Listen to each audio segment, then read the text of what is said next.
Hola a todos, sean bienvenidos a un nuevo video de fisiología.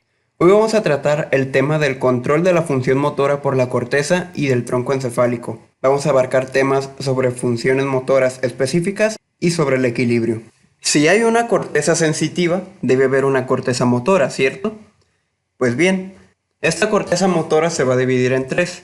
Una corteza motora primaria, que está después de la cisura de Rolando, un área suplementaria, que está anterior a la corteza motora primaria, y un área premotora, que solamente abarca esta zona, casi acercándose a las áreas auditivas. La corteza motora se va a encargar de las piernas, pies, tronco, brazos, manos, cara y boca. Esto en mayor medida.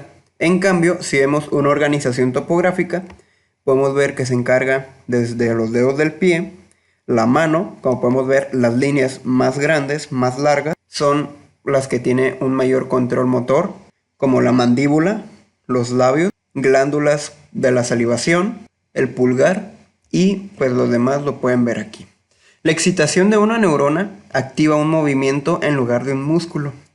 Es decir, si hacemos una excitación en cualquier zona de la corteza motora primaria, en vez de que un músculo se vea afectado sensitivamente, se va a ver afectado un grupo de músculos. Este grupo de músculos nos va a proporcionar un movimiento. Ahora, hablando sobre el área premotora, ya vimos dónde está la organización topográfica, es decir, esto es similar.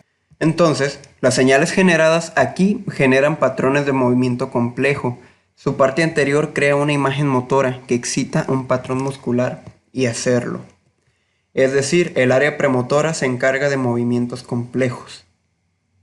El área premotora, cuando quiere generar un movimiento complejo, por ejemplo, el bailar ballet, que son movimientos complejos, se crea una imagen, recrea el cuerpo en una posición postural. Entonces, una vez aceptado esta imagen, que dice, ¿sabes qué? Esta posición postural me gusta, vamos a intentarla. El área premotora se asocia con la corteza primaria y genera el movimiento.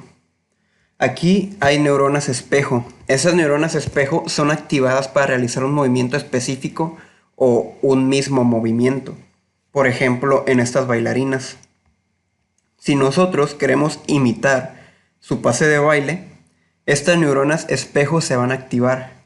Van a ver los movimientos que estas bailarinas generan y los va a proyectar como imágenes motoras. Una vez que creamos que la imagen motora está correcta, que tendremos un buen equilibrio al realizar estos movimientos, se lleva a cabo y se genera el movimiento. En cambio, el área motora suplementaria, en esta zona, se encarga básicamente de los movimientos bilaterales, es decir, una contracción en esta área nos hace estos movimientos bilaterales. En este ejemplo le puse con las manos, ¿no? La corteza premotora, los ganglios basales, que vamos a ver en otros temas, el tálamo y la corteza motora primaria constituyen un sistema general intrincado encargado de controlar los patrones complejos de actividad muscular coordinada. Es decir, a pesar de que la médula espinal se encargue de algunos movimientos, esta corteza motora, bueno, más que nada, todos estos son los encargados de realizar los movimientos complejos. Y pues también encontramos otras áreas especializadas, como podemos aquí tenemos el área de Broca, por esta zona tenemos el área de Wernicke, que es para la elección de las palabras. El área de Broca se encarga básicamente de formar palabras. Está el área de los movimientos oculares contractuales, el área de la rotación de la cabeza. Si nosotros rotamos la cabeza, vamos a rotar los ojos de igual forma. Aún así la mirada está estática. Y los núcleos de habilidades manuales. Estos núcleos se van a encargar de que nosotros tengamos un buen pintado, una buena letra, una buena escultura. Es decir, yo los relaciono más hacia el arte. Entonces, como el área de Broca va a estar relacionado a las palabras, debería estar relacionado a la respiración. Y sí, este se relaciona al centro respiratorio. Entonces, ¿qué importancia tiene la respiración en el área de Broca si respirar lo hacemos por las fosas nasales y hablar por la boca? ¿Qué similitudes hay? Pues recordemos que tenemos cuerdas vocales. Esas cuerdas vocales, junto con el aire, nos forman la fonación, es decir, el habla. Y aquí tenemos esta zona. Esa es la transmisión de señales por el fascículo corticoespinal, también llamado vía piramidal. ¿Por qué vía piramidal? Por esta zona, que vamos a ver hasta el último. Como podemos ver, el 30% nace en la corteza motora, otro 30% nace en la corteza premotora y el 40% nace en áreas somatosensitivas. Una vez formados, van a bajar en fascículos por el brazo posterior de la cápsula interna. Aquí tenemos el cuerpo calloso como referencia. Entonces, una vez formados fascículos, empiezan a descender de la corteza hacia la médula espinal. Siguen bajando por la base del pedículo de mesencéfalo, se empiezan a dividir en los fascículos longitudinales de la protuberancia, llegan al bulbo raquídeo, donde penetran pues la pirámide de este. Una vez penetradas, unas se van a cruzar y otras se van a decusar. Muchas cruzan el fascículo corticoespinal lateral para acabar en las interneuronas de la zona intermedia de la sustancia gris medular. Terminan en neuronas sensitivas de relevo en el asta posterior y pocas en motoneuronas anteriores.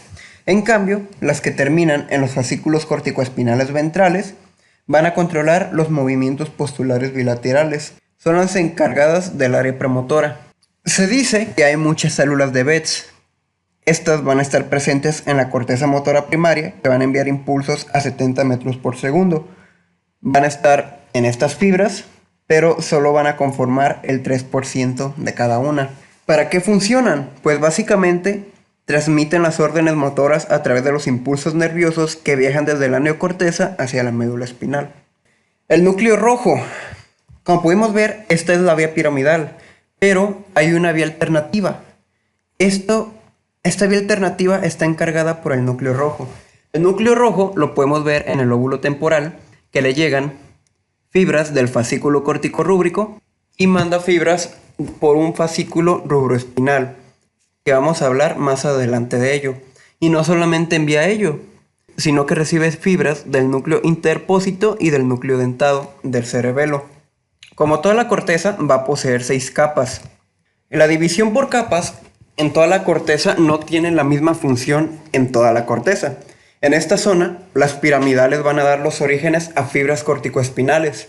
En esta ocasión, las piramidales van a formar parte de la quinta capa.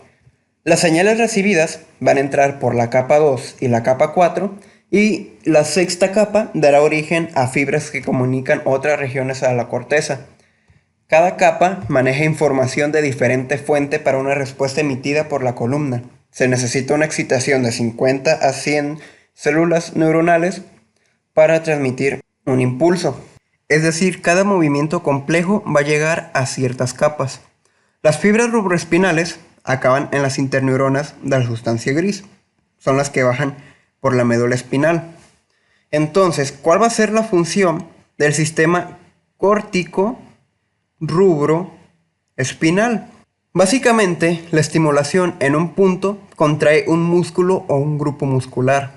Actúa como un camino accesorio para transmitir señales diferenciadas de la corteza a la médula. ¿Cómo serán estos movimientos musculares? Voluntarios.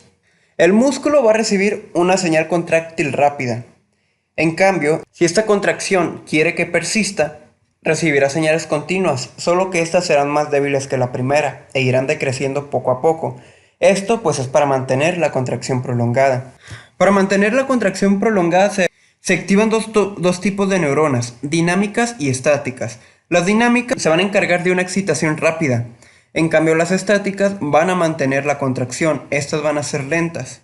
Es decir, las dinámicas inician el reflejo muscular de contracción, pero no pueden mantener la contracción. Así que una vez que funcionan las neuronas dinámicas, se inhiben y se activan las neuronas estáticas, siempre y cuando queramos mantener la contracción, por ejemplo, al mantener una pesa. De igual forma, vamos a tener señales somatosensitivas para la contracción. Estas se van a encargar de reforzar la contracción por una retroalimentación positiva. Es decir, en vez de cesar, aumentará y aumentará aún más la contracción. Estos son por los receptores sensitivos. En este caso, los usos. Cuando se contrae el músculo, las señales de los usos van a regresar a las células piramidales para contraer aún más las fibras grandes, las cuales excitan al músculo. Es decir, vamos a utilizar los músculos más grandes y más potentes para realizar una contracción mayor. En cambio, con los receptores táctiles, estos van a recibir presión, por ejemplo, en la mano, que estamos sosteniendo algo sumamente pesado, que no lo podemos volver a sostener. Este recibe una presión. Esta presión llegará al sistema nervioso central, el cual pues aumentará la contracción. Esta contracción hará que ese objeto de gran peso no te siga cansando la mano, sino que se vaya a contraer el músculo y lo puedas levantar. Esta contracción va a persistir mientras el músculo no se canse o el sistema nervioso lo quiera. Ahora, una vez pasado del encéfalo a la médula, porque básicamente son vías para transmitir señales del encéfalo a la médula, van a estimularse motoneuronas medulares. En la intumescencia cervical hay fibras corticoespinales y rubroespinales, como lo podemos ver en estas zonas, en un color azul y en un color rojo. Estas fibras van a acabar directamente sobre las motoneuronas. Esto es una vía directa del encéfalo para la contracción. Esto pues proporciona un grado alto para el control fino en la mano, para mover los dedos, para agarrar el celular, tomar un vaso de agua, en fin, muchos movimientos de la mano. En cambio, la médula espinal tendrá patrones de movimiento, lo que son el reflejo miostático, inervación recíproca, la retirada, la marcha y deambulación, rascado y procesos posturales, que los vimos con anterioridad en el video anterior. Entonces vamos bajando poco a poco. Terminamos el encéfalo, ahora vamos con el tronco. El tronco, lo podemos ver aquí, se encuentra compuesto por núcleos vestibulares, lo podemos ver en esta zona, verde, azul, naranja y rojo, o casi color piel, color carne, núcleos reticulares pontinos, color rojo, y núcleos reticulares bulbares, color azul. Básicamente, las funciones del tronco son el control de la respiración, control del aparato cardiovascular, control parcial del funcionamiento digestivo, control de muchos movimientos estereotipados del cuerpo, control del equilibrio y control de movimientos oculares. Los núcleos pontinos van a excitar los músculos antigravitatorios y los bulbares los van a relajar. Es decir, va a estimular los músculos de la columna, que lo vamos a ver a continuación. Estos núcleos se dividen por sistemas, un sistema reticular pontino y un sistema reticular bulbar. El pontino va a transmitir señales excitadoras descendentemente a la médula por el fascículo reticuloespinal pontino. Aquí los podemos ver. Basémonos en esta imagen. Aquí tenemos el fascículo reticuloespinal pontino, que va a enviar fibras descendentemente a las motoneuronas. Estas motoneuronas, al ser estimuladas, van a activar los músculos de la columna vertebral y los extensores de las extremidades, es decir, los músculos antigravitatorios. Pues hay que recordar que estos músculos de la columna vertebral y extensores de las extremidades van a ser los encargados de mantener el equilibrio, de mantener la bipedestación. En cambio, el sistema reticular bulbar va a inhibir estas motoneuronas. En cambio, el sistema reticular bulbar va a hacer lo contrario, solo se va a encargar de inhibir estas motoneuronas. Para que la inhibición pueda generarse, necesita una activación. Esta activación vendrá del fascículo corticoespinal, del fascículo rubroespinal y de otras vías. En cambio, cuando nosotros ya no queremos esta inhibición, áreas encefálicas superiores pueden desinhibir. O sea que podemos ponernos en bipedestación. Este sistema reticular bulbar en sí no inhibe todos los músculos, sino que nos permite hacer movimientos más complejos. Es decir, en vez de estar acostados, podemos agacharnos solamente inhibiendo músculos de la columna. Podemos sentarnos inhibiendo músculos extensores. En fin, nos permiten hacer movimientos más complejos. Entonces, como vemos, estos dos núcleos van a ser muy importantes. Pero también los vestibulares tendrán su importancia, pues estos van a funcionar con los pontinos. Sin esta unión de núcleos no podría existir el equilibrio. Y hablando de equilibrio, vamos a ver de una vez el equilibrio. El equilibrio, como sabemos, es mantener el cuerpo constantemente en una posición, de no caer. El que se encarga del equilibrio es el laberinto membranoso, pero recordemos que el conducto coclear va a ser el responsable de los sonidos. Entonces, lo que resta, es decir, esta zona, los conductos semicirculares, el anterior, el posterior y el lateral, las ampollas, que son las terminaciones de estos conductos semicirculares, el utrículo y el sáculo. Pero aquí podemos ver algo muy importante, que son las máculas. Esta imagen histológica es básicamente la cúpula.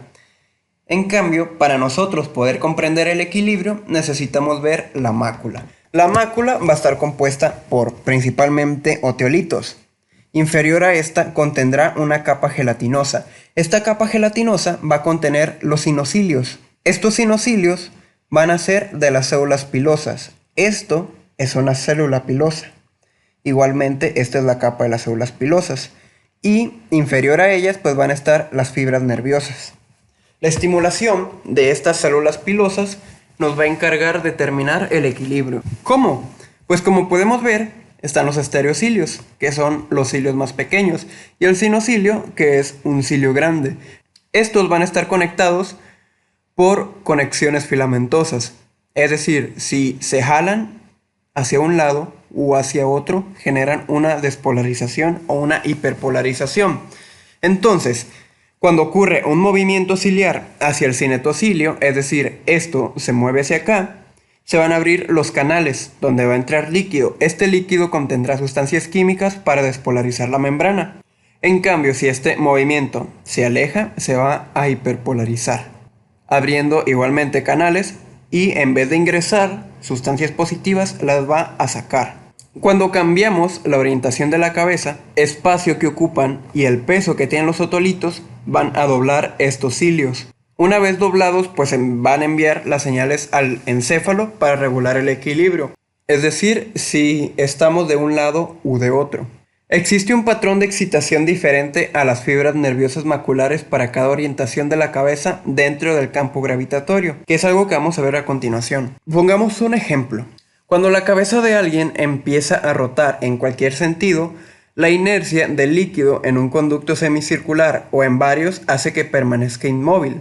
Cabe aclarar que estos conductos están llenos de líquido llamado endolinfa. Ahora, pasando a esta imagen, podemos ver la ampolla. Vamos a ver la importancia de la ampolla y del sáculo. En esta ampolla podemos ver que está una cúpula, un tejido membranoso. En la cúpula podemos encontrar los cilios, tanto sinocilio y estereocilio, de las células pilosas. Esas células pilosas, como tienen sus cilios dentro, pues el movimiento de la cúpula va a hiper o despolarizar la membrana. Entonces esto pues va a enviar señales al nervio. Cuando alguien gira la cabeza, la inercia del líquido permanece inmóvil, mientras gira el conducto que lo aloja arrastrado por la cabeza. Esto hace que se desplace en su interior y a través de la ampolla, lo que inclina la cúpula hacia un lado o hacia otro. La rotación de la cabeza en el sentido opuesto inclina la cúpula hacia el lado contrario. El utrículo y el sáculo tienen máculas en diferentes direcciones para mantener el equilibrio cuando la cabeza esté vertical. Es decir, si nosotros movemos la cabeza hacia un lado, algunas células pilosas se van a despolarizar, mientras en cambio otras se van a hiperpolarizar. Esto nos permite mantener el equilibrio, de que no solo tengamos la cabeza en posición recta, sino que la podemos voltear, podemos girarla hacia atrás y hacia adelante. Cuando recibimos un empujón brusco adelante, los otolitos se deslizan hacia atrás sobre las células pilosas, es decir, se hacen hacia acá, en vez de hacerse hacia adelante. Esta sensación de que los otolitos se hagan hacia atrás, pues va a jalar los cilios, ¿no? Generando una sensación como si en vez de caer hacia adelante estuviéramos cayendo hacia atrás. Después de empujarnos, nosotros por inercia vamos a mantener el equilibrio. Entonces, cuando ese empujón acaba y nos ponemos en una postura diferente, el sistema nervioso, si detecta un equilibrio, va a detener el empujón, es decir, vamos a dejar de caminar. Vamos a volver a la posición estática en la que estábamos. Las máculas conservan el equilibrio en la aceleración lineal, pero no intervienen en la detección de la velocidad, sino la piel. Por ejemplo, cuando corremos, las máculas no pueden saber a cuántos kilómetros por hora estamos corriendo. Aún así corramos 1 kilómetro por hora o 20 kilómetros por hora, no importa. Estas máculas no se van a enterar. En cambio, la densidad del aire va a chocar con nuestra piel. Como tenemos mecanorreceptores en la piel, van a recibir una presión. Esta presión llegará al sistema nervioso central y una vez aquí analizará la velocidad a la que va el cuerpo humano. Y por último, tenemos la importancia de los conductos semicirculares. Tenemos un nivel tónico de descarga de la rotación. Empieza a comenzar la rotación y una vez transcurridos los segundos, obviamente, se empieza a adaptar. Esta adaptación radica en que al cabo de los primeros segundos de la rotación, la resistencia retrógrada al flujo de líquido en el conducto semicircular y a través de la cúpula inclinada hace que la endolinfa empiece a girar a la misma velocidad que el propio conducto. Una vez finalizada la rotación, la endolinfa seguirá girando mientras separan los conductos semicirculares. La cúpula se va a inclinar al sentido opuesto. Entonces, si se inclina al sentido opuesto, empezarán a cesar las descargas, se van a interrumpir. En cambio, la endolinfa deja de moverse y la cúpula puede recuperar su posición, volviendo a generar las descargas y manteniendo un nivel tónico de descarga, es decir, manteniendo el equilibrio. Si esta función predictiva dejara de funcionar, tendríamos problemas a realizar movimientos rápidos y complejos, como por ejemplo movimientos de dolor, movimientos de carrera, movimientos de reflejos, entre otros movimientos que ustedes se pueden imaginar. Por ejemplo, si una persona corre hacia adelante a gran velocidad y a continuación empieza a girar de repente hacia un lado, se caerá. Para entonces, los conductos semicirculares ya habrán descubierto que la persona está girando y esta información puede hacer llegar sin problemas al sistema nervioso central. Es decir, los conductos semicirculares van a predecir el desequilibrio antes de que ocurra y así hace que los centros del equilibrio adopten los ajustes preventivos pertinentes por adelantado. Y esto es gracias a la imagen motora, porque si nosotros vamos corriendo y de repente decimos, quiero girar, esta imagen motora ya llegó a los conductos semicirculares, los cuales van a predecir los movimientos que harás y mantendrán el equilibrio antes de que tú hagas ese movimiento. En pocas palabras, el sistema nervioso nos dice qué movimientos hacer y sabe qué movimientos harás aún y no hayas acabado los movimientos. Espero les haya gustado este video de fisiología. Si es así, regálenme un me gusta. Si tienen comentarios, dudas o aportaciones, déjenmelo saber en los comentarios. Gracias por ver el video y nos vemos en un próximo video.